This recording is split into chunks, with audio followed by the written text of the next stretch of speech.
The night Elinor Voss walked out of Ashford Manor in the pouring rain, she made herself one promise: she would never beg. Not for shelter. Not for warmth. Not for him. She kept that promise for 4 years.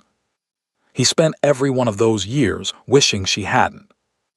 Elinor Voss arrived at Ashford Manor on a Tuesday morning in October, carrying a single leather case and a letter of recommendation written in her father's careful, hopeful handwriting.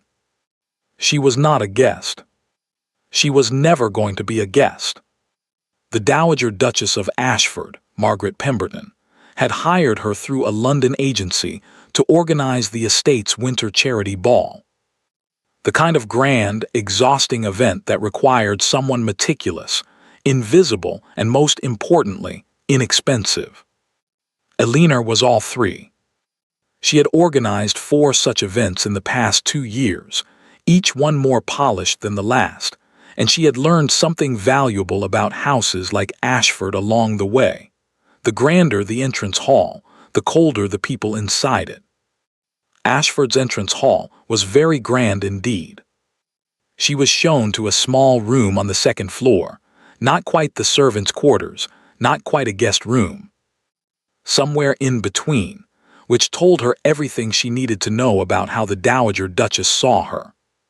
She unpacked her case neatly, hung her 2 good dresses behind the door, and set her notebooks on the writing desk. Then she went to work. For the first 10 days, she barely lifted her eyes from her lists. There were flowers to source and menus to approve and seating arrangements to negotiate with a housekeeper who believed Elinor had no business making decisions about anything. There were letters to write, vendors to confirm, and a ballroom that needed its chandeliers cleaned before the Dowager Duchess would so much as glance at it. Elinor did all of it without complaint, without fuss, and without once asking for anything she hadn't already been promised in her contract. She did not notice the Duke of Ashford until he noticed her first.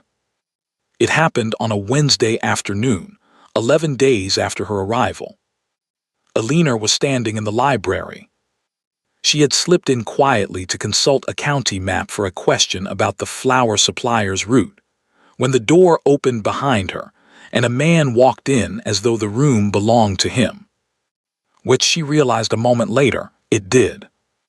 William Ashford was taller than she expected a duke to be, though she later understood that was a foolish thought. Dukes were simply men, after all, built in the same ordinary way as everyone else. He had dark hair that needed cutting and the kind of tired eyes that suggested he had been traveling and hadn't yet decided whether he was glad to be home. He was holding a book he clearly intended to return to the shelf, and he stopped when he saw her standing at the map table, one finger pressed to a road she had been tracing. He did not look annoyed. That surprised her. "I didn't know anyone was in here," he said. "I apologize, Your Grace." "I'll only be another moment." She kept her voice level. Professional. She had learned that the best way to be invisible in houses like this was to be efficient. To take up as little time and space as possible, to answer only what was asked, to give people no reason to remember you were there. He crossed the room and slid his book back onto the shelf. He did not leave.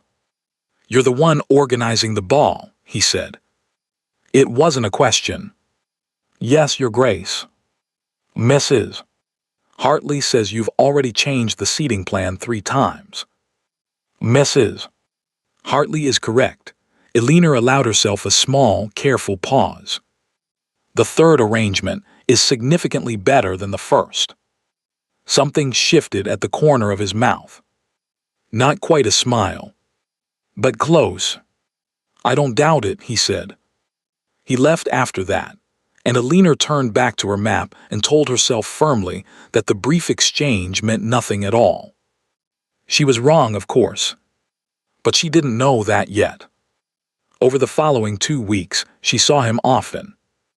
Not because he sought her out, at least, that was what she told herself.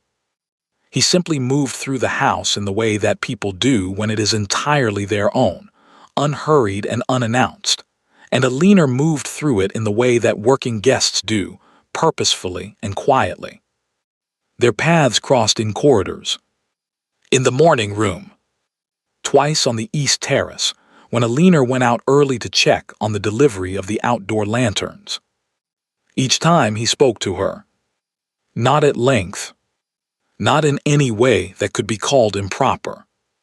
But he asked questions, real questions, not polite noise about the ball, about her work, about where she had organized events before. He listened to her answers. He remembered what she said. A week after their first meeting, he mentioned something she had told him about a ball in Wiltshire, casually, in passing, as though he had filed it away and kept it. No one in houses like Ashford filed away things that Alina said. She began to be careful. She recognized the particular danger of feeling seen by someone who had no business seeing her. She kept her answers shorter. She found reasons to be in different rooms. She reminded herself, firmly and often, that she was here for 6 more weeks, that she had a small rented room in London waiting for her, that her father needed the money this work would bring, and that William Ashford was a duke who would be married before the year was out to someone whose name appeared in the society pages. She was sensible. She was practical.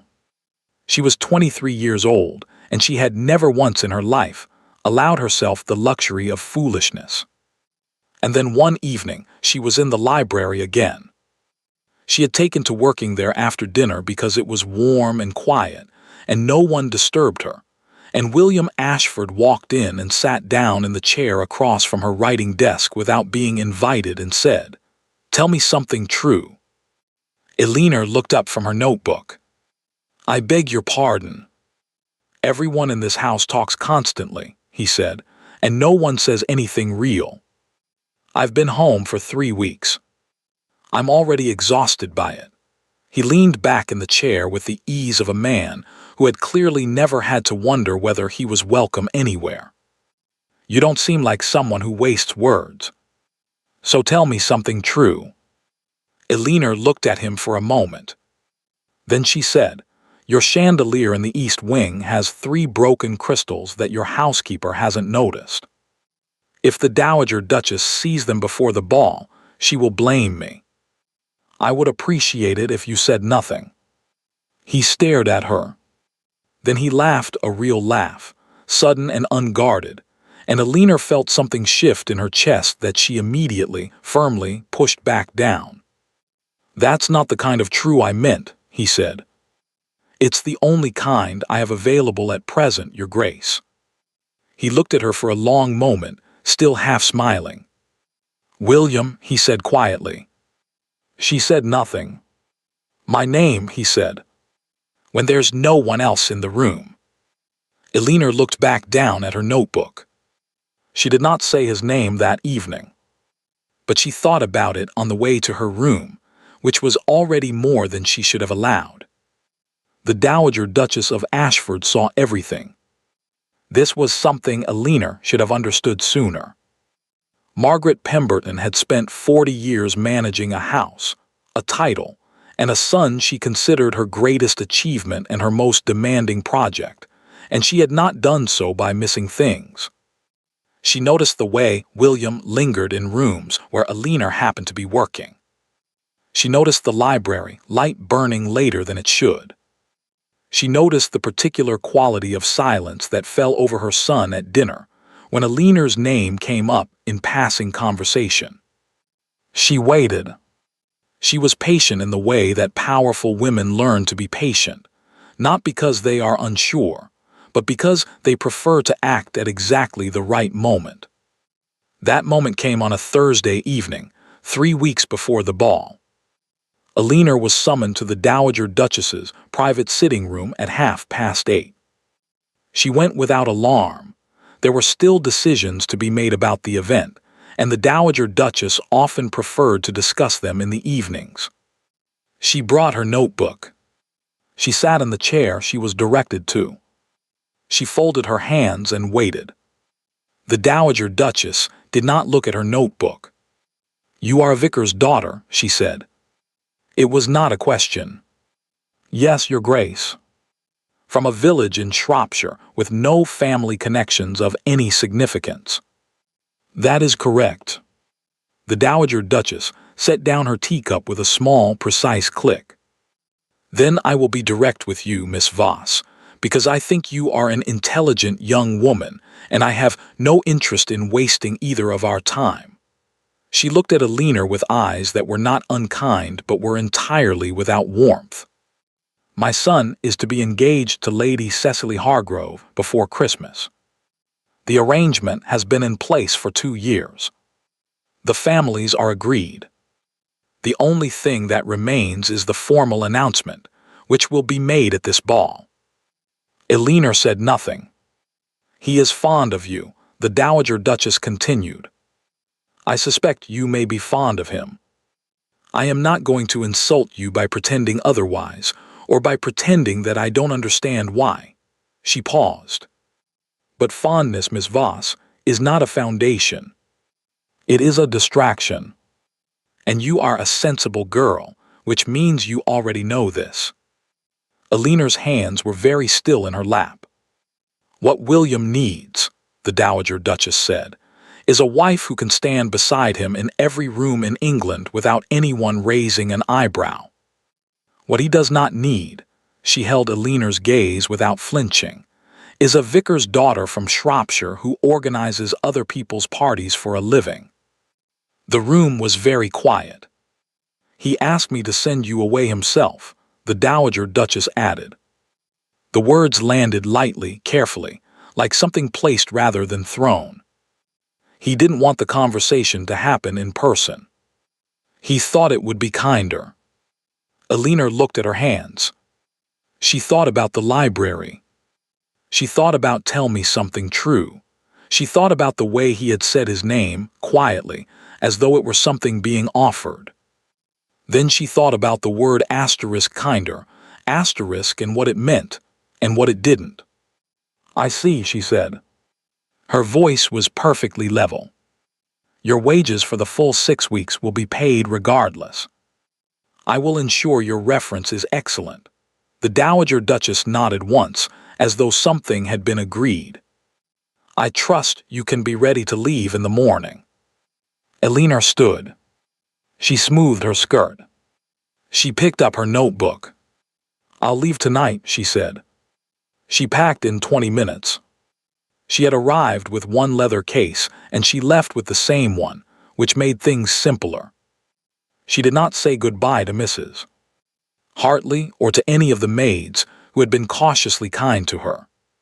She put on her coat, picked up her case, and walked down the main staircase because there was no reason, she decided, to use the servants' entrance. Not tonight. The rain had been building all evening. By the time she stepped through the front door of Ashford Manor, it was falling in heavy, cold sheets, the kind that soaked through a coat in under a minute. The gravel drive stretched ahead of her, pale and glistening in the dark, leading down to the road that would take her to the village, and then eventually to the coaching inn, and then eventually back to London. 3 miles to the village. She had measured it on the map herself, 11 days ago, for reasons that had nothing to do with this. She did not let herself look back at the house. This was the hardest thing she had ever done. Harder than she had expected, which surprised her, because she had believed she was being careful. She had believed she had kept herself safely behind glass, watching something she had no right to want, and that the glass would protect her when the moment came. It turned out the glass had not been as thick as she thought. She walked. The rain soaked through her coat, and then through the dress beneath it. Her boots, which were good boots but not made for this, began to let the water in somewhere around the 1st mile.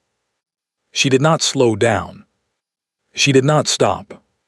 She made herself count her steps for a while, and then she stopped counting and simply walked, one foot in front of the other, through the dark and the rain, away from Ashford Manor and everything in it. She did not look back. In the library on the second floor of Ashford Manor, a lamp was still burning. William Ashford stood at the window and watched the pale shape of Eleanor Voss move down the drive in the rain, until the dark swallowed her completely. He stood there for a long time after that, one hand pressed flat against the cold glass, looking at the empty road.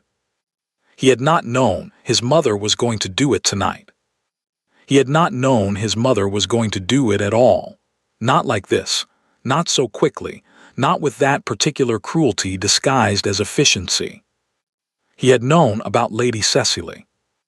He had known, in the abstract, distant way that heirs to dukedoms know about their obligations, that his life was already arranged in ways he had not arranged himself.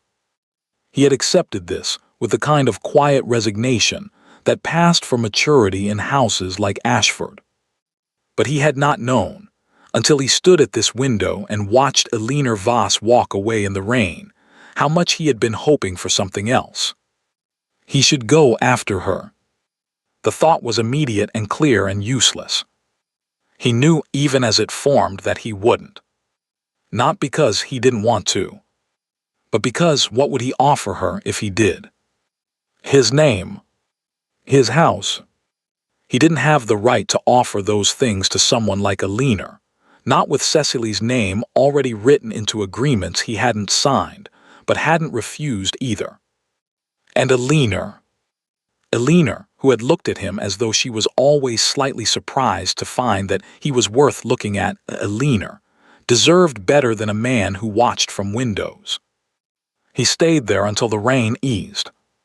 He stayed there until the drive was empty and dark, and there was nothing left to look at.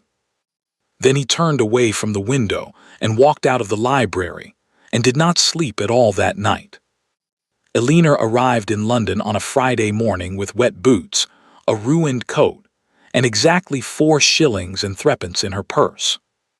She had spent the night at the coaching inn in the village. A small, damp room that smelled of tallow candles and other people's misfortune, and she had lain awake in the dark staring at the ceiling and allowing herself, just that once, just for those few hours, to feel the full weight of what had happened. She was methodical about it, the way she was methodical about everything. She let herself feel it. She named it clearly, without softening the edges. She had been foolish. She had allowed something to grow in a place where nothing should have been planted. And now she was leaving on a night coach in wet boots with 4 shillings and threepence, and a letter of recommendation from a woman who had just destroyed her with perfect politeness. By the time the coach reached London, she was done with it. She did not think about William Ashford again for 11 days. This was not easy. But Eleanor had learned, growing up in a cold vicarage with a gentle father and very little money, that feelings were not the enemy self-pity was. Feelings passed through you if you let them. Self-pity built rooms and moved furniture in and stayed. She found lodgings in Clerkenwell, 2 small rooms above a printer's shop, noisy and cramped and cheaper than anything else she could find at short notice. She unpacked her leather case for the second time in a month. She hung her 2 good dresses behind the door. She sat at the small table by the window and opened a fresh notebook and wrote at the top of the first page, in her father's careful handwriting that she had inherited along with his stubbornness. What comes next? What came next was Mrs. Dorothea Fenn. Eleanor found her through a notice in a draper's shop window. A widow of comfortable means seeking a capable young woman for light household management and occasional correspondence. The pay was modest but reliable, which was what Eleanor needed, and Mrs. Fenn turned out to be one of those rare people who said exactly what they meant and meant exactly what they said, which Eleanor found deeply restoring after Ashford. She worked for Mrs. Fenn for 8 months. In that time she managed the household accounts, organized 2 small dinner parties, accompanied Mrs. Fen to various charitable committees, and in the evenings at the table in her 2 rooms above the printer's shop, she sewed. Alina had always been good with her hands. Her mother had taught her. A quiet, precise woman who had died when Alina was 12 and left behind very little except a small collection of French fashion plates, and a daughter who could construct a sleeve with her eyes half closed. Alina had never thought of it as anything more than a useful skill. A thing to do with her hands in the evenings. A way to make her 2 good dresses last longer than they should. But that first winter in London, with the printer's press thumping beneath her floor and Mrs. Fen's small salary not quite reaching the end of each month, Alina looked at her needle and thread and her mother's fashion plates and the bolt of good wool she had bought cheaply from a remnant seller in Cheapside, and she made a decision. She would not organize other people's celebrations anymore. She would build something of her own. It began very small. A dress for Mrs. Fen's niece, a pretty girl getting married on a budget, who cried when she tried it on and told everyone she knew. Then 2 dresses for neighbors of Mrs. Fen. Then an alteration for a woman in the next street, who had heard from the neighbor of the neighbor. Alina took every commission carefully, promised nothing she couldn't deliver, and delivered more than she promised every single time. By the end of the first year, she had outgrown the 2 rooms above the printer's shop. She moved to a small ground-floor space in a better street in Marylebone. Not a fashionable address, not yet, but respectable enough that a certain kind of woman would walk through the door without feeling she was doing something improper. She hired one seamstress, a small, fierce woman named Dottie who worked faster than anyone Alina had ever seen, and had opinions about hemlines that were usually correct. She painted the sign above the door herself, E. Voss. Dressmaker. Simple. Clean. No flourishes. Mrs. Fen came to the opening and brought 3 friends and cried a little, which embarrassed Alina and touched her more than she showed. The second year was harder than the first. There were months when the commission slowed and Alina sat at her work table in the evenings doing sums that didn't quite add up, trying to decide which bill to pay first and which supplier could wait another week. There were competitors, established houses in better streets with wealthier clients, who dismissed her as a novelty, a clever little shop that would fold by summer. There were clients who were difficult and clients who were late with payment, and one memorable client who returned a finished gown claiming the color was wrong, which it was not, and demanded Alina redo it at no charge, which Alina declined with such precise and quiet firmness that the woman left and then, inexplicably, sent her daughter the following month. Alina learned things in that second year that no one teaches you directly. She learned that reputation is built in the moments when you are most tempted to cut corners. She learned that the right 3 clients were worth more than 20 unreliable ones. She learned that being underestimated was not a disadvantage if you were paying attention. She did not think about Ashford Manor. She had become, by this point, quite skilled at not thinking about it. The third year things changed. It began with the Countess of Mere, a tall, angular woman of 50 who had been dressed by the same London house for 15 years and arrived at Alina's door one November afternoon looking, as she later told her friends, for something different. Alina spent 2 hours with her. She asked questions and listened to the answers, and looked at the Countess with the particular attention she gave to everything. Not flattering, not deferential, simply accurate. And then she made 3 suggestions that the Countess had not expected and could not find fault with. The gown she produced 6 weeks later was the most talked-about thing at the Harrington Winter Ball. By January, Alina had 2 more clients of similar standing. By March she had 4. By summer, she had hired 2 more seamstresses and moved to a larger space on the same street and repainted the sign with a steadier hand and slightly better paint. She did not celebrate any of this particularly. She noted it, filed it, and moved on to the next thing that needed doing.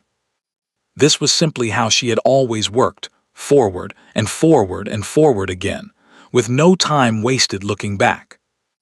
If she sometimes stood at her workroom window in the evenings, watching the street below with the particular stillness of someone whose thoughts have gone somewhere else, Dottie noticed but never said a word. Dottie was wise in that way. By the 4th year, the 3 most fashionable duchesses in London were clients of Voss. Elinor had not sought them out. She did not seek clients out. She had learned early that the moment you pursued that kind of woman, she retreated. What she had done was produce, consistently and without fanfare, work that was better than anything else available at the price, and occasionally better than things available at twice the price. And the right people had noticed in the way that the right people always eventually notice things. Her days were full and structured and purposeful. She arrived at the workroom before anyone else and left after everyone had gone. She had a better apartment now. Proper rooms, 2 floors up, light in the mornings. And she had bought herself a new coat and 2 new dresses and sent money to her father in Shropshire every month without fail. She was, by any reasonable measure, doing well. She was also, though she would not have used this word herself, lonely. Not desperately. Not in a way that stopped her working or sleeping or finding genuine satisfaction in the things she built. But there was a particular kind of quiet that settled in the evenings, in the space between finishing work and the moment sleep finally came, that she had not entirely found a way to fill. She did not examine this too closely. Examining things too closely had costs, and she had already paid more than her share. The bell above the workroom door rang on a Tuesday afternoon in March, 4 years and 5 months after Elinor had walked 3 miles in the rain. Elinor was at her cutting table and did not look up immediately. Dottie went to greet whoever it was. A moment later Dottie appeared in the doorway with an expression Elinor had never seen on her before. A careful, deliberately neutral expression that meant something significant was happening, and Dottie had decided it was not her place to say so. "A customer, Miss Voss," she said. "Lady Ashford. Says she has an appointment." Elinor's scissors stopped. She had no appointment with any Lady Ashford. She would have remembered. She remembered every appointment. She set the scissors down. She straightened her spine, the way she always did, quietly, without drama, the small private preparation for whatever came next. Then she walked out to the front room. The young woman standing there was perhaps 20, fair-haired and pretty in an unguarded way, wearing a very good coat and the slightly nervous expression of someone who is not sure they have done the right thing but has done it anyway. Elinor recognized her immediately, though they had never been formally introduced. Caroline Ashford, William's younger sister. She had been 15 and away at school during the weeks Elinor spent at Ashford Manor. She looked nothing like him, except around the eyes. Elinor smiled a professional smile, warm and perfectly measured. "Lady Caroline," she said. "How can I help you?" Caroline Ashford blinked. "You know who I am." "I organized your family's winter ball 4 years ago," Elinor said pleasantly. "I have a good memory for faces. Please come and sit down. Tell me about the occasion." The occasion, it turned out, was Caroline's own engagement, a spring wedding, a large one, everything to be perfect.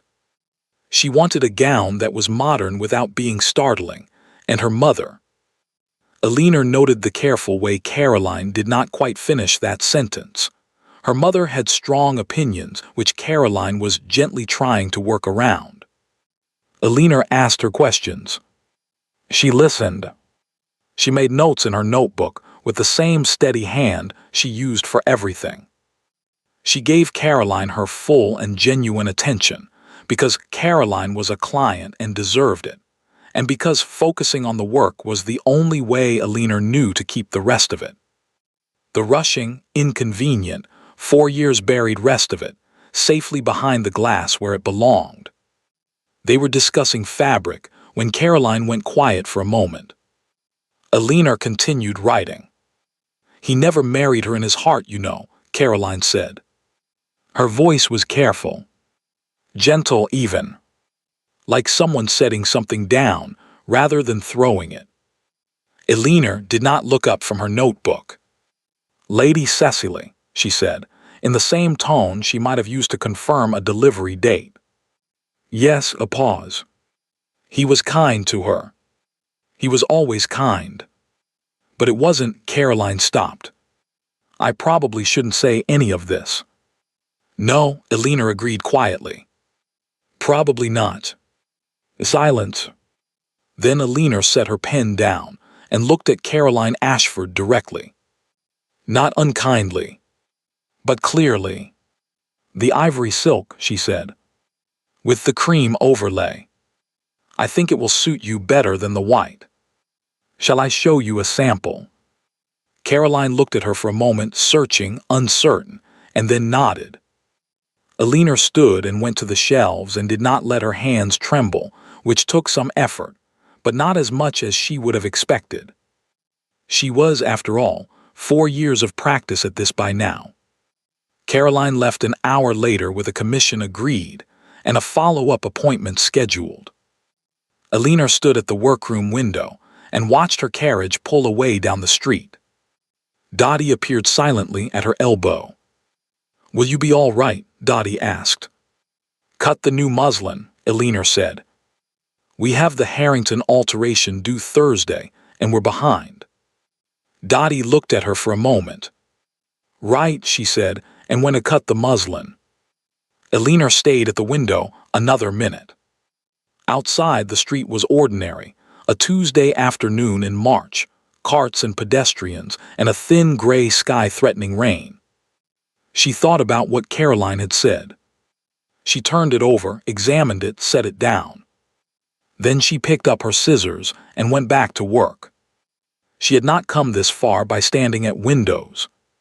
Lady Cecily Ashford did not die quickly. This was the thing that Alina learned later. Not from Caroline, not from anyone who knew her directly, but from the quiet, efficient way that bad news travels through the kind of social circles Alina now moved along the edges of. A client mentioning something in passing. A supplier's wife who read the society pages religiously and considered this a public service. Small pieces, arriving separately, assembling themselves into a picture Alina had not asked to see. Cecily had been ill for nearly 2 years before anyone outside the immediate family understood how serious it was. A lung condition, they said. Delicate from childhood. William had taken her to the country. To Ashford, then to a warmer property in the south, and had, by all accounts, been quietly and thoroughly devoted in the way that a decent man is devoted to someone he has promised to care for. Alina filed this information away in the same place. She filed everything she was not going to examine too closely. She had enough to occupy her. The spring was busy. 3 weddings among her clients, 2 of them large. One of them genuinely complicated by a mother of the bride who changed her mind about color 4 times and considered this Alina's problem to solve cheerfully. Alina solved it cheerfully. She also took on 2 new clients that season, both recommended by the Countess of Mere, both exactly the kind of steady, appreciative customer that kept a business breathing through the slower months. Caroline Ashford's gown was coming along beautifully. Alina had put particular care into it. Not because of who Caroline was, she told herself, but because it was a genuinely interesting construction, the ivory silk requiring a precision of cut that she found satisfying in the way that difficult things, done well, were always satisfying. She and Caroline had met 3 times for fittings by now, and Alina had found herself, despite every reasonable intention, genuinely liking her. Caroline was warm and direct and laughed easily, and she had the quality, rare enough that Alina noticed it, of being exactly the same person in every room she entered. She did not mention her brother again after that first visit. Alina was grateful for this, in a way she did not examine. The news of Lady Cecily's death reached Alina on a Wednesday morning in October, 5 years after she had left Ashford Manor. She was at her cutting table when Dottie came in with the morning paper.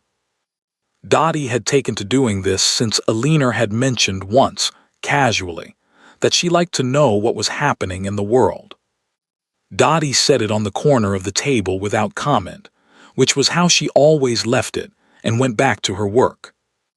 Alina finished the seam she was working on before she reached for it. The notice was small. Formal. Lady Cecily Ashford, beloved wife of William, Duke of Ashford, passed peacefully at Ashford Manor on the 14th of October. She is mourned by her husband and her family. 2 sentences. The kind of notice that communicated everything by saying almost nothing. Alina read it twice. Then she folded the paper and set it aside and went back to her cutting. She sat with it that evening, alone in her apartment with the lamp burning low. She sat with it honestly, the way she had sat with things on that first night in the coaching inn, named clearly, without softening. She felt grief, which surprised her, because she had never met Cecily and had spent considerable energy not thinking about her. But she understood, sitting quietly in her apartment, that what she grieved was not Cecily herself, but the life Cecily had lived. The 2 years of slow illness in a house full of careful kindness and no real warmth, the particular loneliness of being adequately loved by someone whose heart was already spoken for. That was a sad way to live. Alina thought Cecily deserved better than that, and was sorry she hadn't had it. She also thought briefly and without pride about the Dowager Duchess, about the word *kinder and the letter she had never been allowed to read. And then she set that thought aside too, because the timing of what she was feeling was terrible, and she knew it, and she was not going to be the kind of woman who couldn't tell the difference between grief and opportunity. She gave it 3 months, the minimum that decency required. She did not think about William Ashford during those 3 months any more than she had been thinking about him before, which was not nothing, but was manageable. She was very good at manageable. Caroline came for her final fitting in November. The gown was finished. Alina had known. It was right the moment she held it up in the morning light.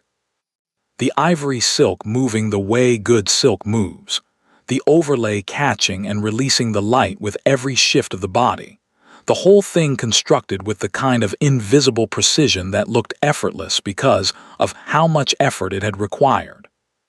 She was proud of it, quietly and without fuss. Caroline stood in front of the long mirror and was silent for a long moment. Then she said, "Oh," very softly, and her eyes went bright. "It suits you," Alina said, which was an understatement, but Alina did not deal in excess. They spent an hour on small adjustments. A half-inch here, the buttons reconsidered and then confirmed. And Caroline talked about the wedding, about her fiancé, about the guest list and the flowers, and whether the chapel in the village was large enough for everyone her mother intended to invite. Alina listened and measured and made notes, and was genuinely happy for her, which felt clean and uncomplicated in a way that Alina appreciated. It was only as Caroline was putting her coat back on, nearly ready to leave, that she went quiet again. Alina recognized that particular quiet by now. "I want to tell you something," Caroline said. She was not looking in the mirror anymore. She was looking at Alina directly, with the careful expression of someone who has been debating this for a while and has finally decided. And I want you to know that I'm not saying it to upset you or to interfere with anything. I'm saying it because I think you deserve to know. Alina set down her pincushion. She waited. Our mother told William that you left willingly, Caroline said. That morning, after she spoke to you, a pause. She told him you'd said it yourself, that you had no interest in, that you understood the situation and had decided to go. She made it sound as though it was your choice entirely, as though you were simply being sensible and had moved on without a second thought. The workroom was very quiet. He believed her, Caroline continued. He had no reason not to. He thought you'd walked out because you'd made a rational decision and he wasn't worth the trouble. She looked at Alina steadily. He thought that for 4 years, Alina. And I think it changed him in ways that weren't good. Alina looked at the window. The November street outside was gray and cold and entirely ordinary. There's more, Caroline said. Her voice was gentler now. When Cecily was dying the last weeks, when she knew, she asked to speak to William alone. I don't know everything she said. But William told me one thing afterward. She paused. She told him to find you. Something moved through Alina's chest that she could not immediately name. Cecily, she said. She knew, Caroline said simply. She had known for a long time. William wasn't, he was never unkind to her. He never said or did anything improper, but she knew. She was cleverer than most people gave her credit for. Caroline's voice was soft. She told him she'd spent 2 years being grateful to you, and that she wanted him to stop wasting time. Alina was very still. I think, Caroline said carefully, that he has been trying to work out how to find you. I think he's been trying for 2 months. I think he keeps not doing it because he spent 4 years believing you walked away without looking back, and he's not sure. She stopped. I probably shouldn't say any more. No, Alina said. Her voice was steady. It required more effort than usual. Probably not. Caroline picked up her gloves. She put them on slowly, giving Alina time for whatever she needed time for. At the door she stopped and looked back. The gown is extraordinary, she said. Thank you, Alina. Alina nodded. She waited until the bell above the door had rung, and the sound of Caroline's footsteps had faded down the street. Then she sat down on the small wooden chair by the window, the one the client sat in during fittings, and put her hands flat on her knees and breathed. She thought about a letter she had never been allowed to read. She thought about a man who had believed, for 4 years, that she had left willingly. She thought about a woman she had never met, lying in a room at Ashford Manor in the last weeks of her life, spending some of her remaining breath on a stranger's behalf. She wanted him to stop wasting time. Alina sat there for a long while. Outside, the November light faded slowly into early dark, and the street lamps came on one by one, and somewhere below in the building Dottie was moving around, tidying up, getting ready to leave. Finally Dottie appeared in the doorway, coat on, hat in hand. She looked at Alina sitting in the client's chair in the half-dark. She said nothing. Good night, Dottie, Alina said. Good night, Miss Voss, Dottie said. The door closed. Alina sat alone in the quiet workroom with the lamp burning low and the ivory silk of Caroline's finished gown catching the light gently from the dress form in the corner, and she allowed herself, for the first time in a very long time, to think about William Ashford without immediately putting the thought somewhere else. It was an uncomfortable experience. It was also, she admitted to the empty room, not entirely unwelcome. She did not sleep well that night. She was not accustomed to not sleeping well. She had trained herself out of it years ago, on the grounds that tiredness made everything harder and she could not afford harder. But that night she lay in the dark, and the things Caroline had said moved through her in a way she could not organize or file or set neatly aside. He believed her. 4 years of believing Alina had simply walked away. 4 years of thinking she had looked at the situation, made a rational calculation, and decided he wasn't worth the trouble. She thought about what that would have done to a person. What quiet, persistent damage that kind of story would work on someone who had already been willing to watch from a window rather than go after what he wanted. And then she thought about the Dowager Duchess, and the word asterisk kinder, and the message she had delivered so smoothly, so efficiently, so utterly without conscience. And she felt something that was not quite anger and not quite grief, but contained elements of both. She had spent 4 years building something real and solid and hers, and she was glad of it. Genuinely, completely glad. But she had also spent 4 years not knowing that the story she had been told was not the true one. She had spent 4 years believing William Ashford had sent his mother to do the work he didn't want to do himself. She had carried that. She had built her whole careful, forward-moving life on the foundation of that particular understanding. And it was not true. She was not sure, lying in the dark, what to do with that. 3 weeks passed. Alina worked. She finished 2 commissions, started 3 more, hired a 3rd seamstress because the spring bookings were already filling in ways that made Dottie look quietly pleased with herself. She had tea with Mrs.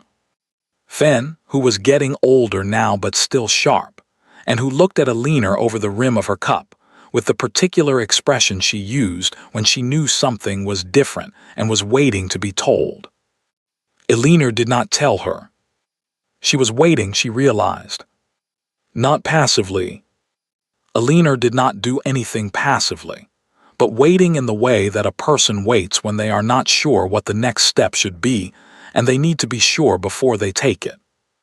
She had spent 4 years moving forward without hesitation. This felt different. This required more care.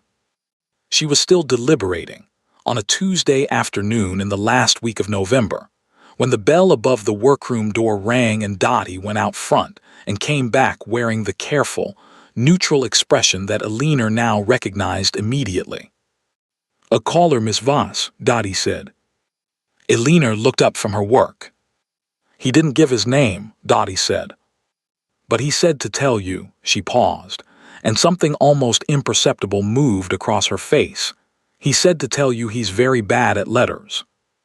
The scissors stayed in Alina's hand. She thought about a library.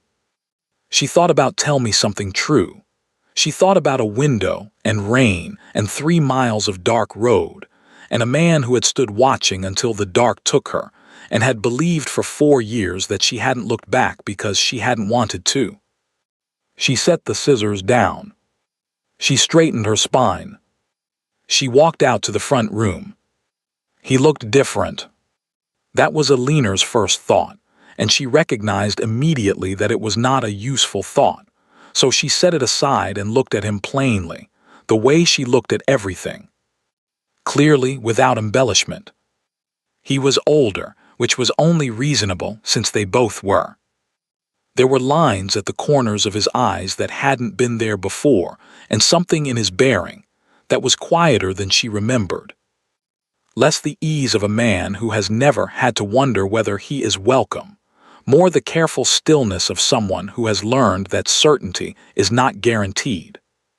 He was wearing a coat that was good but not showy, and he was holding his hat in his hands, which struck her as significant in a way she couldn't immediately articulate. Dukes, in her experience, did not stand in doorways holding their hats. He looked at her, and something moved across his face that he didn't try to hide, which surprised her. She had expected composure. She had expected the particular armored politeness of someone who had rehearsed this. Instead, he simply looked at her the way a person looks when they have been waiting for something for a very long time and are not entirely sure, now that the moment has arrived, that they are equal to it. "Miss Voss," he said. "Your Grace," she said. A silence that was not quite comfortable and not quite unbearable settled between them. Somewhere in the back of the workroom, a pair of scissors that had been cutting fabric had very quietly stopped cutting. Dottie, Elinor noted, was not subtle. "I don't have an appointment," William said. "No," Elinor agreed. "You don't." "I should have made one," he paused. "I almost did." Several times, he looked at her steadily. "I kept not doing it." "I know," Elinor said. And then, because she believed in saying true things clearly, "Your sister told me." Something shifted in his expression. Not surprise exactly, more the look of a man who has just understood that the conversation he prepared for is not the conversation he is going to have. "Ah," he said. "Yes," said Elinor. Another silence. Outside, a cart went by on the street, loud and ordinary, and then it was quiet again. "May I come in?" William asked. "Properly." Not. He glanced around the front room, at the fabric samples on the table and the order book open on the counter. "Not here if that's I only meant." "There's a sitting room at the back," Elinor said. "It's where I meet with clients." She watched him absorb the word asterisk clients. She watched him decide not to say anything about it. She was, despite everything, a little impressed. "Thank you," he said. The sitting room at the back of the workroom was small and simply furnished. Two good chairs, a low table, the kind of tasteful arrangement that put clients at ease without distracting them from the business at hand. Elinor had chosen everything in it herself, which meant it was functional and uncluttered, and had exactly one personal object in it. A small framed sketch of the Shropshire countryside that her father had drawn for her when she left home, which hung on the wall beside the window and which she had looked at every day for 4 years. William sat in one of the chairs. Elinor sat in the other. She did not offer tea, because this was not that kind of conversation, and they both knew it. He looked at the sketch on the wall for a moment. Then he looked at her. "I owe you an explanation," he said. "You owe me nothing," Elinor said. "We were not promised to each other. You had obligations I was fully aware of. You discharged them." She kept her voice even. Not cold, she was not going for cold, simply accurate. "There is nothing to explain." "There is," he said. "Because what you were told, what my mother told you that night, was not entirely true." Elinor looked at him. "She told you I had asked her to send you away," he said. His voice was quiet and without defense. "She told you I didn't want to say it myself. That I thought it would be kinder." He paused. "I didn't say that. I didn't know she was going to speak to you at all. I came home from Hargrove's estate that afternoon. We had been discussing the settlement terms, and I intended to." He stopped. Began again. "I intended to tell you myself. About Cecily. About the engagement. I thought you deserved to hear it honestly from me, and I had been—" Another pause. "I had been putting it off, which was cowardly, and I knew it was cowardly, and I had run out of time." Elinor was very still. "When I came to find you," William continued, "Mrs. Hartley told me you had already gone. That you had packed your things and left that evening." He looked at his hands briefly, then back at her. "My mother told me you'd said it yourself, that you understood the situation and had decided to leave. That you were being sensible." He said the word with a careful neutrality that didn't quite conceal what was underneath it. "She said you hadn't wanted a conversation about it." The room was very quiet. "I believed her," he said. "I had no reason not to. And I thought perhaps you were right. That you had seen the situation more clearly than I had and made the rational choice. He looked at her steadily. I told myself that for quite a long time. How long? Elinor asked. Longer than was reasonable, he said. Considerably longer than was reasonable. Elinor looked at the sketch on the wall. The Shropshire Hills, rendered in her father's careful pencil strokes, patient and familiar. She had looked at it every day for 4 years and thought of home, and occasionally, in the evenings when she was tired, of other things. She told me, Elinor said, that you had asked her to do it. That you didn't want the conversation in person. She paused. She said you thought it would be kinder. I know, William said. Caroline told me. Last month. His voice was level, but something beneath it was not. When I found out what she had said to you, what she had said to both of us, I went to speak to her. And she said she had done what was necessary. He was quiet for a moment. She said she would do it again. Elinor considered this. She considered the Dowager Duchess. Her precise efficiency, her perfect politeness, the way she had delivered her small, careful cruelties with the confidence of someone who believed absolutely in the righteousness of what she was doing. She thought about what it meant to be that certain. She thought about whether it was possible to be that certain, and also entirely wrong. She loves you, Elinor said. It was not an excuse. It was simply true. William looked at her. Yes, he said. In the way that people love things they consider their own. They sat in silence for a moment that was different from the silences before it, less guarded, more complicated. Then William said, You walked 3 miles in the rain. Elinor looked at him. I watched you, he said. From the library window. I watched until I couldn't see you anymore. He paused. I have thought about that a great deal in 4 years. About what it means, what it says about a person that they can walk away like that. Without stopping. Without looking back. It says, Elinor said carefully, that they have somewhere to go. Did you? That night. She thought about the coaching inn. The damp room. The 4 shillings and 3pence. Not exactly, she said.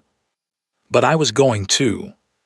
Something moved across his face that might, in better light, have been the beginning of a smile.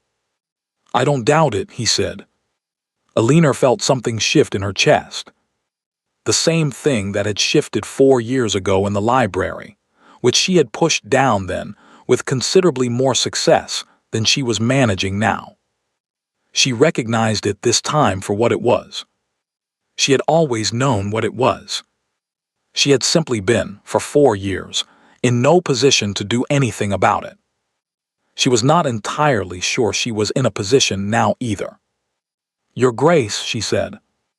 William, he said quietly. And then after a pause, still. If you'll allow it. She looked at him for a long moment. He sat there and let her look, which took a particular kind of steadiness she found she respected. What is it you want? She asked. Plainly. Directly. The way she had learned to ask everything. He was quiet for a moment. Not evasively. She could see him choosing words with the care of someone who has rehearsed things, and then, in the moment, decided the rehearsed version is wrong. I want, he said finally, to begin correctly. Whatever that looks like from here, he looked at her steadily. I want to do the thing I didn't do 4 years ago, which is to be honest with you in the right order, at the right time, without a window between us. A pause. I am aware that I am extremely late. You are, Elinor agreed. I know, he said. I know I am. And I know I have no right to ask you to, he stopped.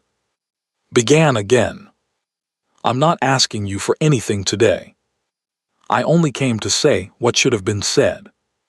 And to another pause, briefer this time, to see whether you were well. I am well, Elinor said. "I can see that," he said. And the way he said it told her that he had seen it, genuinely. The workroom, the sign above the door, the thing she had built from nothing in 4 years, and that it meant something to him, which she had not expected. She looked at him for a moment longer. Then she said, "You're bad for business, Your Grace." He stilled. "You have been standing in my front room," she continued, "without an appointment in the middle of a Tuesday afternoon in a street where people notice things." She held his gaze. "By tomorrow morning, it will be discussed at length in 3 separate households." He absorbed this. "I apologize," he said. "I didn't think." "No," she said. "You didn't." And then, before she could stop herself, "Come back on Thursday." The words were out before she had fully decided to say them. She noted this with the detached interest of someone observing their own behavior from a slight distance. William looked at her, as though he wasn't certain he had heard correctly. "Thursday," she said again firmly. "Committed now. At 2 o'clock. That is when I take my afternoon break. We can walk if the weather allows. It is less conspicuous than this." A silence. Then he said, "Thursday at 2 o'clock. "Yes," said Alina. He stood. He picked up his hat. He had set it on the low table, she noticed, at some point during the conversation.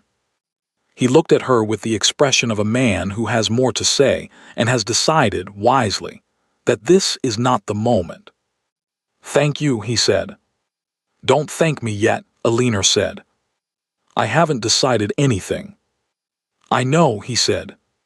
"Neither have I. But I think," he paused at the door, "I think Thursday is a start." "It's an appointment," Alina said. "Don't mistake it for more than that." The corner of his mouth moved. Not quite a smile. But close. Exactly the same as she remembered. He came back on Thursday.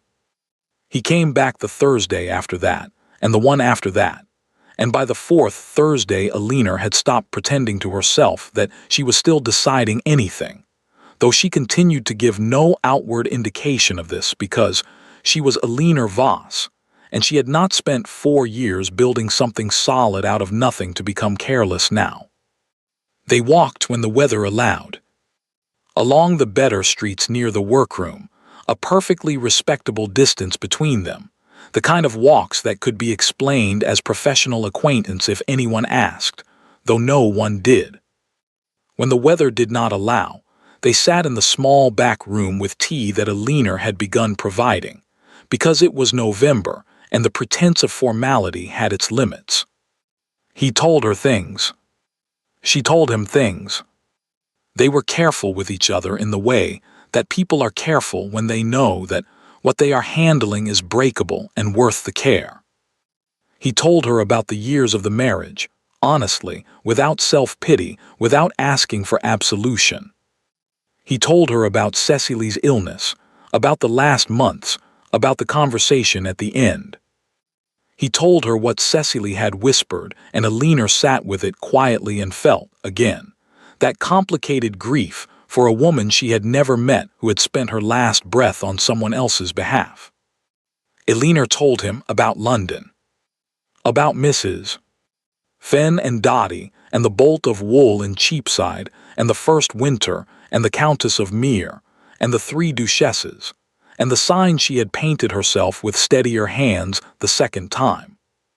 She told him all of it without softening it, and he listened without interrupting and asked questions that were real questions, the way he always had, the way she had noticed from the very beginning. He did not tell her what he felt. Not directly, not yet. But it was present in every conversation the way weather is present before it arrives, felt before it is named, certain before it is confirmed. She did not tell him either. She was not ready. Or rather, she was ready, and she knew she was ready, and she was taking her time about it on principle, because she had walked 3 miles in the rain for this man's family, and she thought a reasonable period of deliberation was not too much to ask. The Dowager Duchess arrived at the workroom on a Wednesday. Elinor looked up from her cutting table, and there she was.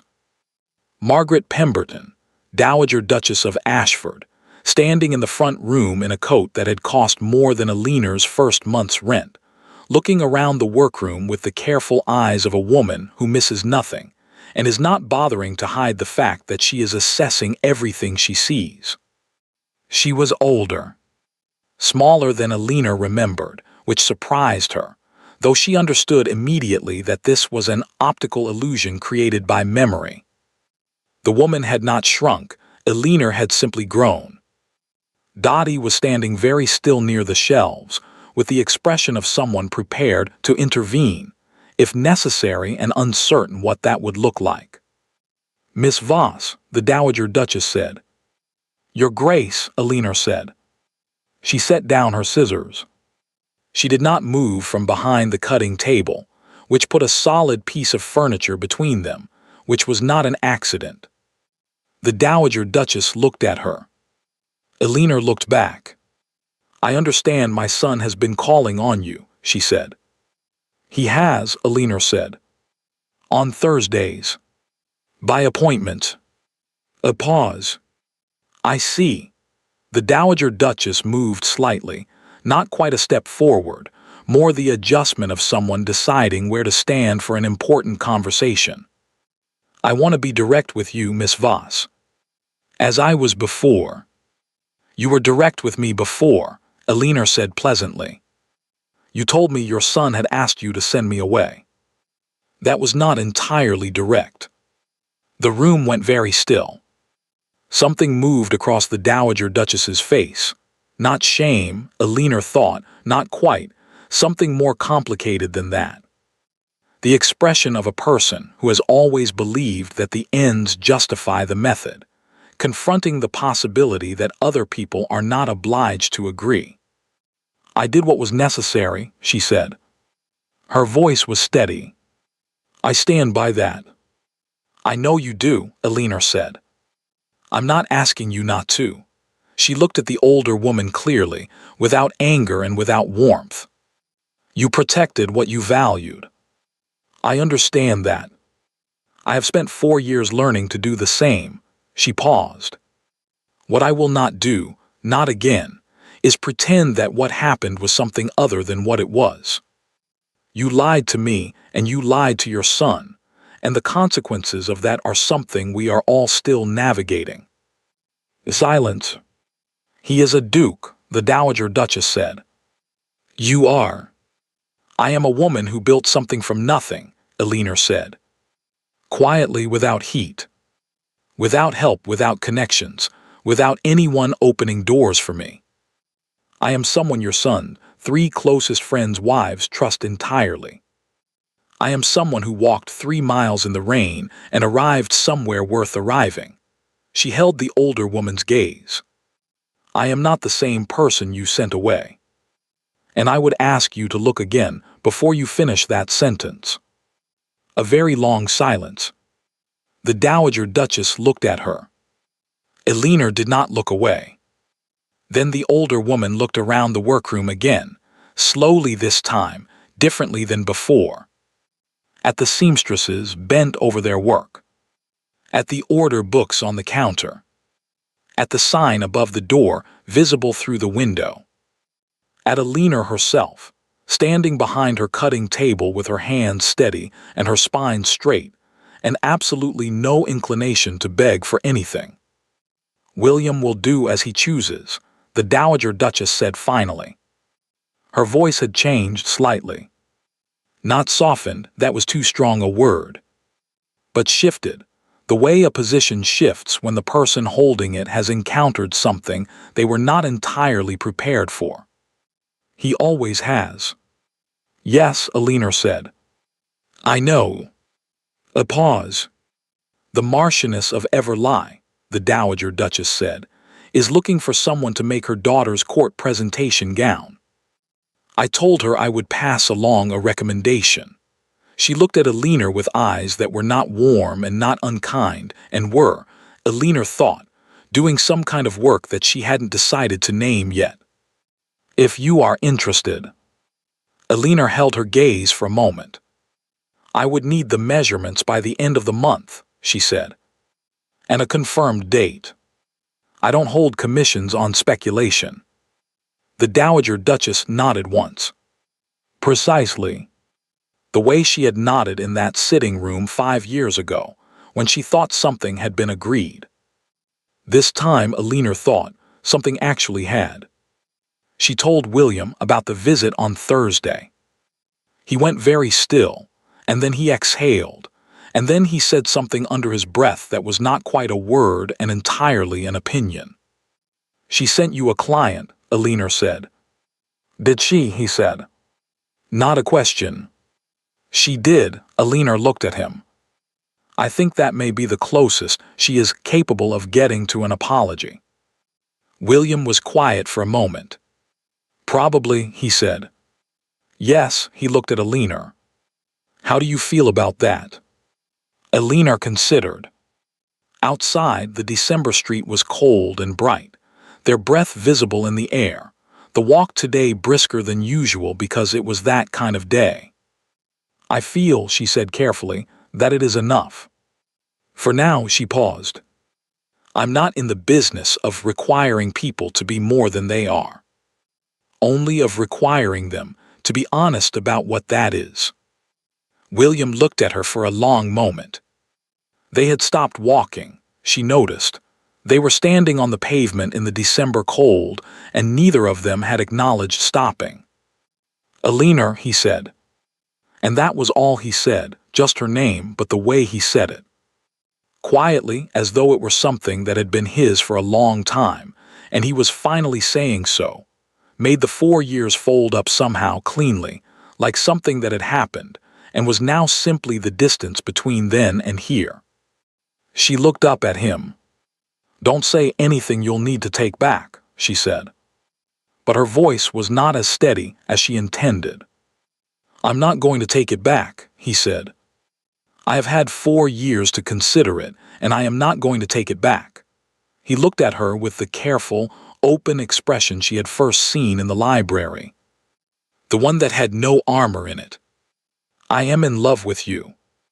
I have been in love with you since a Wednesday afternoon in a library when you told me about 3 broken chandelier crystals and looked at me as though you were not remotely impressed by anything I was. He paused. I should have said so then. I didn't. I'm saying it now. Alina looked at him. The December wind moved between them, cold and indifferent and present in the way that weather is present. The world continuing its business around the edges of something that had nothing to do with weather. You are extremely late, she said. I know, he said. I know I am. William, she said. And she said his name the way she had wanted to say it, 4 years ago, in the library. The way she had not let herself say it then because she had been sensible and careful, and the glass had still been thick enough. She said it as though it belonged in her mouth, which it did, which it always had.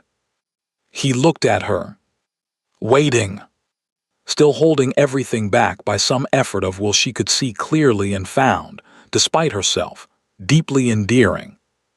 Thursday is not enough, she said. I need more than Thursdays. The thing that had been almost a smile arrived, finally, completely. Then you shall have them, he said. All of them if you want. Alina looked at him for another moment.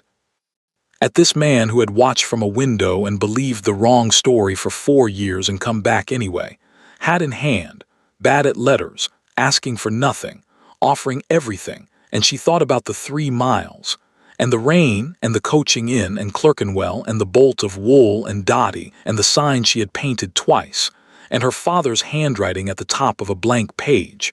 What comes next? Don't make promises you can't keep, she said. I have kept every promise I have made in my life, William said quietly.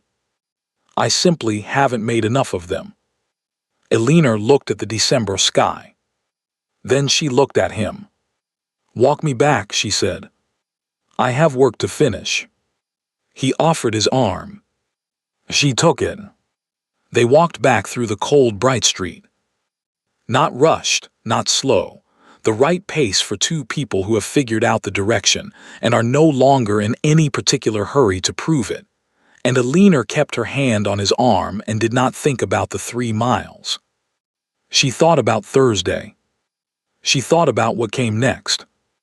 It was, she decided, a very good start.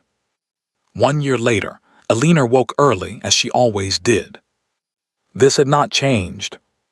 She suspected it would never change. She was constitutionally incapable of lying in bed past 6 o'clock, had been since childhood, and marriage, it turned out, had not altered this any more than it had altered any of the other things that were simply and essentially her. William had accepted this with the good grace of a man who had decided, thoroughly and without reservation, that everything about her was something he wanted, including the parts that meant he sometimes woke at past 6 to find her side of the bed already cool, and her voice coming faintly from the next room where she kept her notebooks. She was standing at the window when he found her. It was the window she had chosen herself. That had been one of her conditions, stated plainly and without apology in the early weeks when they were still navigating what it meant to fold 2 very established lives into one. She had wanted a room that was hers. Not a sitting room allotted to her by tradition, not a dressing room or a morning room or any of the other rooms that great houses assign to women, as though personal space were a courtesy extended rather than a right assumed. She had wanted a room with a good window and enough light and a table large enough for her notebooks and her work, and William had shown her 4 different rooms and stood back and waited while she looked at each one, and she had chosen this one because of the window. It looked south. In winter, the light came in low and golden in the mornings. In summer, it was bright until mid-afternoon. It looked out over the garden and beyond the garden to the long slope of the grounds, and, on clear days, to the line of trees at the edge of the estate that marked where Ashford ended and the rest of the world began. She had stood at this window every morning for 8 months, and she had not yet tired of it. William came in quietly. He had learned, in 8 months, the particular quality of her early morning silences. Which ones wanted company and which ones wanted to be left alone, and he had become, without making anything of it, very good at reading the difference. This one, he could tell from the doorway, was the kind that wanted company but hadn't asked for it yet. He crossed the room and stood beside her. He did not say anything immediately. He looked out at what she was looking at. The garden in the early November light, the frost still on the grass, the sky the pale clear blue of a cold morning that intended to be a good day. "You're thinking," he said finally. "I'm always thinking," she said. "You're thinking about something specific," he said. "You have the look." "I have a look." "You have several," he said. "This is the one where something is being organized." He glanced at her. "What is it?" Eleanor was quiet for a moment. Then she said, "I was thinking about the drive." He looked out at the window, following her eyeline. From here, the front drive of Ashford Manor was not visible. It was on the other side of the house entirely. But she didn't mean the drive as it was now. He understood that. "The night you left," he said. "Yes." He was quiet. He had learned to be quiet when she was working through something, which was not always easy for him, but which he managed, because he understood that Eleanor's thoughts needed room to arrive at their own conclusions, and arrived better without assistance. "I've been trying to remember," she said, "exactly what I thought about. Walking. I was very deliberate about it at the time. I remember making myself focus on something practical. I counted steps for a while. I thought about the coaching in and whether there would be a room, She paused. But there was a part of the walk somewhere around the second mile, I think, when I was too wet and too cold for practicalities, where I just walked. Without thinking about anything specific, she looked out at the frost on the grass. I've been trying to remember what that felt like. And do you remember? No, she said. Not exactly. A pause. I remember that I didn't look back. I remember deciding not to. But I can't remember what it felt like to be in that moment, walking away from here. She was quiet. William waited. I think, Eleanor said, that I couldn't afford to feel it properly at the time. I think I stored it somewhere and kept moving. She turned and looked at him, directly, clearly, the way she looked at everything. I think I've been unpacking it in small amounts ever since, and I'm nearly done. William looked at her. Nearly, he said. Nearly, she confirmed.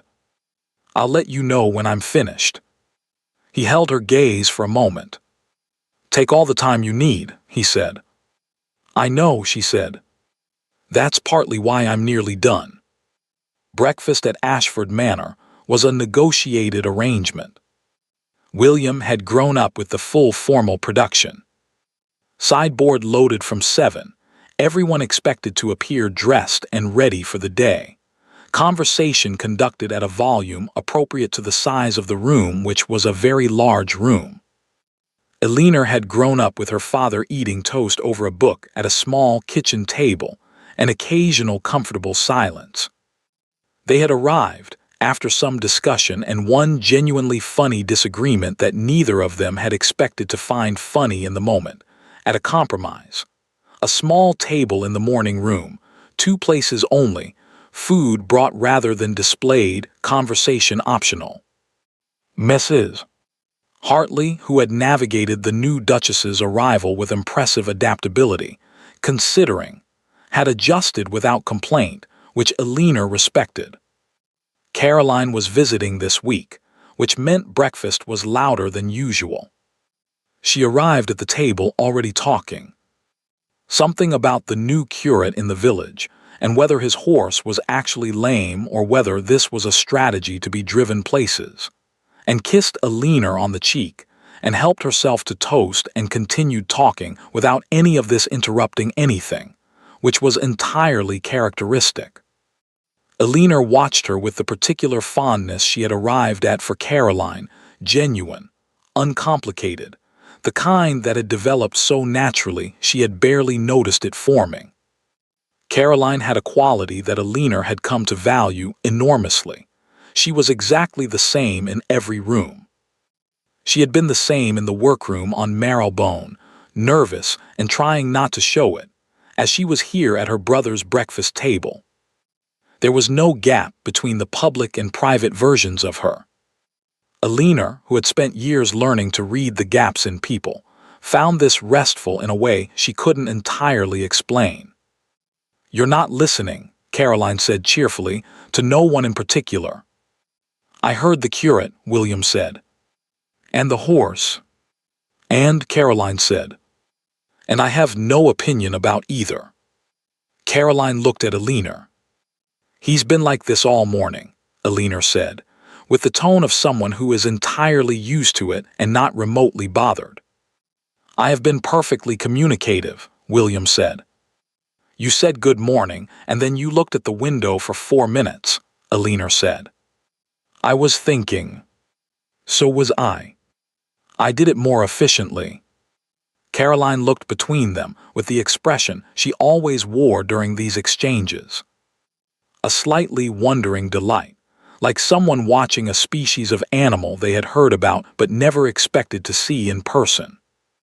She had told Eleanor privately, 3 months after the wedding, that she had never heard William argue about anything before. He had always simply agreed, or gone quiet or deferred. She found it, she said, enormously reassuring. He's himself again, was what she had actually said. He's been himself again since you came back. I didn't realize how much he wasn't before. Eleanor had not known what to do with this, so she had thanked her and changed the subject. And later that evening, she had sat with it quietly in her room with the good window and allowed it to matter as much as it did. The letter arrived after breakfast.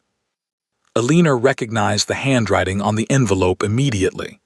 She had seen it once before, on a letter of recommendation written in a careful, hopeful hand. Her father's writing. She picked it up and turned it over, and the familiar sight of it did something small and warm in her chest that it always did still, even now. Her father had visited twice since the wedding.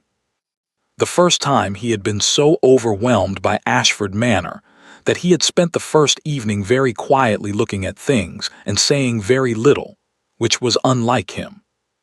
By the second day he had recovered himself, and by the third day he was in William's library reading happily and had opinions about the cataloging system that William genuinely wanted to hear.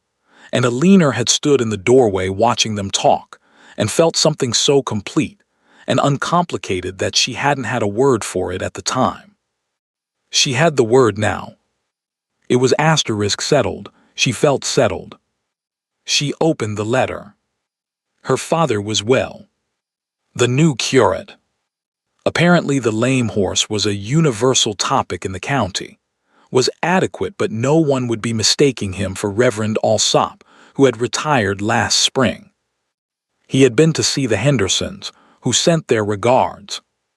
He was enclosing a sketch he had done of the view from the vicarage window, which he thought she might like for her room. She unfolded the sketch. The Shropshire Hills. His careful pencil, patient and exact, the same hills he had drawn for her when she left home the first time. She sat with it for a moment. Then she went to her room and took down the framed one. The one she had looked at every day for 4 years in the workroom on Marrowbone, and set it gently aside, and hung the new one in its place. Then she stood back and looked at it. Different hills. Same hand. Everything that mattered still there, and everything else updated. That seemed, she thought, about right. She went riding in the afternoon. This was new. Alina had not ridden regularly since childhood. It was not the kind of thing her life in London had accommodated, and she had arrived at Ashford with a competence that was technically sound and stylistically cautious. William had said nothing about this, which she appreciated. He had simply, over the course of several months, found reasons to ride with her, and gradually her caution had loosened and her confidence had come back. And now she went out on her own on clear afternoons when the work was done and came back with cold cheeks and a clarity of mind that she had previously only achieved through a very long walk. She rode south today, along the edge of the estate, the ground still hard with frost, the mare's breath coming in steady plumes. The day had stayed clear, the sky a deep November blue, and the light was going gold at the edges by the time she turned back toward the house. She came around the west side of the estate, and the front of Ashford Manor came into view, the long facade, the gravel drive, the windows catching the late afternoon light. She had ridden this way before, but something made her slow today, then stop entirely, sitting quietly on the mare at the edge of the drive. She looked at the house. She thought about the night she had walked away from it, the rain, the dark, the gravel, her boots letting in the water. She tried again to find the feeling from the second mile, the part before she had started counting. She thought she almost had it now. Something that was not quite grief and not quite determination, but contained both. The feeling of someone who has made a decision that costs them something real and is paying the cost without stopping. She had paid it. She had paid it and kept walking and arrived somewhere worth arriving at, and then arrived here, which she had not expected and which was. She looked at the house in the afternoon light, at the window on the second floor that she now knew was the library, which was more than she had planned for. She heard hoofbeats behind her and did not need to turn to know who it was. William drew up beside her, and looked at what she was looking at. "Are you thinking about leaving again?" he said. It was the same question she had once imagined someone asking. The question she had turned over in her mind on various evenings when she was imagining what it would look like to be here, which she had done more often, she could admit now, than she had let herself acknowledge. "No," she said. "I'm thinking about how far 3 miles actually is." He was quiet for a moment. "Far enough," he said. "Yes," she said. "But not too far." She looked at the house. "That's the part I got wrong when I was walking it. I thought it was the kind of distance that meant something permanent. That once you'd walked that far from somewhere, the door was closed. And now," she considered. The mare shifted beneath her, patient and warm. The light was going fast now, the way it did in November, one moment gold, the next already fading toward blue. "Now I think," she said, "that distance is just distance. It's what you do at the end of it that determines what it means." William looked at her. She could feel him looking, the particular quality of his attention that she had catalogued now in all its variations and still found, 8 months in, entirely worth having. "What you did at the end of it," he said, "was build something remarkable." "Yes," Alina said. She did not deflect this. She had learned, slowly and with some effort, not to deflect things that were true. "I did. And then you let me in," he said. Which I think was the more difficult part. Alina considered this honestly. "Comparable," she said. "For different reasons." He made a sound that was the laugh he made when something struck him as both funny and true, which was one of her preferred versions of it. Then he said, "Come inside. It's getting cold." "In a moment," she said. He waited. He was good at waiting now. She thought he had always had the capacity for it, had simply, for a long time, been waiting for the wrong things or waiting in the wrong direction. He had gotten better at knowing where to look. So had she. She looked at the window on the second floor. She thought about him standing there, the night she left, one hand pressed against the cold glass, watching until the dark took her. She had not known he was watching. She had made herself not look back, and so she had not seen it, and for 4 years she had believed he had walked away from the window long before she was out of sight. He hadn't. She knew that now. He had stood there until there was nothing left to see.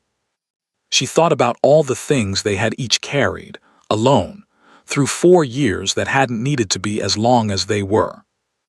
She thought about the Dowager Duchess, who had sent her the Marchioness's daughter as a client, and had said, at the wedding, "You may call me Margaret Asterisk," in a tone that communicated a great deal about how much that had cost her, and expected to be credited accordingly. She thought about Cecily, patient, clear-eyed Cecily, who had known everything and asked for nothing except that the time not be wasted further. She thought about Dottie, who was running the workroom now with a 3rd seamstress and a 4th in negotiation, and a sign that still said E. Voss because Alina had suggested changing it, and Dottie had looked at her with an expression that closed the subject entirely. She thought about her father's sketch on the wall. The same hills, the same hand. Everything that mattered still there. She looked at the house one more time.